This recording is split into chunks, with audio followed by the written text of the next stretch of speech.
What's up guys, welcome back. My name is Michael. So today Apple just released the 4th developer beta of iOS 13. On my iPhone XS Max, the update came in at 700 megabytes, so a very large update, especially for a 4th beta. And iOS 13 beta 3 was super buggy, so let's hope that this 700 megabyte update can address all the bugs that people were having. So far, it's looking pretty good, so let's go ahead and jump in.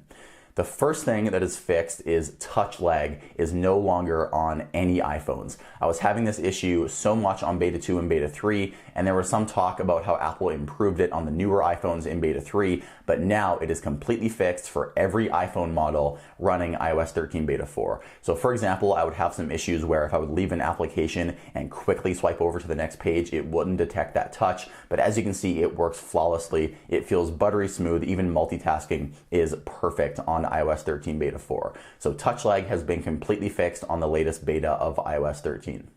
Also, a lot of people were having issues with the stock YouTube application, the one that you can download from the App Store. And I went in this in iOS 13 beta 3, poked around for about 30 seconds to a minute, and it would freeze and lag and hang almost instantly. But here in iOS 13 beta 4, I opened the app, I poked around for about 5, 6, or 7 minutes, and I didn't have any freezes at all. So touch lag and the YouTube app are now completely fixed. Probably two of the biggest issues that people were having with iOS 13 beta 3.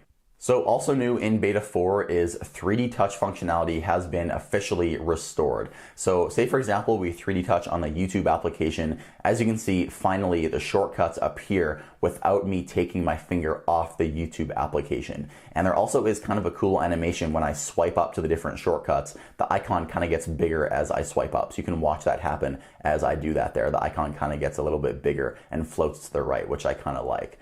Also, as you notice with this menu, the menu is a little bit smaller and there also is a new divider. So at the top you have all of your quick actions, and then you have a divider, and then you have a new button called rearrange apps, and then you have the regular share icon as you had before. So rearrange apps is a much better way to put your icons into wiggle mode, because before it was kind of hard because you just had to kind of hold the icon and hope your iPhone would know what you were doing. Because before, as you can see there, even if I don't 3D touch on the icon, it still brings up this menu. So for some people, it may be hard to get your phone to go into wiggle mode, but now if you 3D touch or press and hold on the icon, you can click rearrange apps, then it will put your phone into wiggle mode. Much better. I really like what Apple has done here.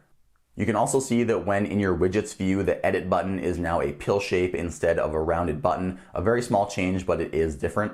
On the iPad, the floating keyboard now has more of a rounded look. So on the first 3 betas, this was pretty much a square keyboard, but as you can see here in beta 4, the corners are now rounded, so it looks a little bit nicer on the iPad. And in the keyboard, there also is a new icon for sending voice messages. So this is what it looks like if I zoom in here on the top right. It looks more like a waveform. Before, on the first 3 betas, and even in iOS 12, the icon looked kind of like a microphone. So Apple is kind of separating dictation from sending a voice message with this new icon on the top right. And also, one big fix that was bugging me inside the Mail application is now when you have no messages in your inbox, the Mail app now properly displays no mail instead of just showing blank lines all across your inbox. It was very annoying, and now it properly displays that you have no mail. So guys, that is iOS 13 beta 4. Of course, if you find anything new, tell me in the comments down below. In my opinion, this is the best beta of iOS 13 so far. I think iOS 13 beta 3 was actually worse than beta 2 for me. So I am super happy that iOS 13 beta 4 fixes all of these issues.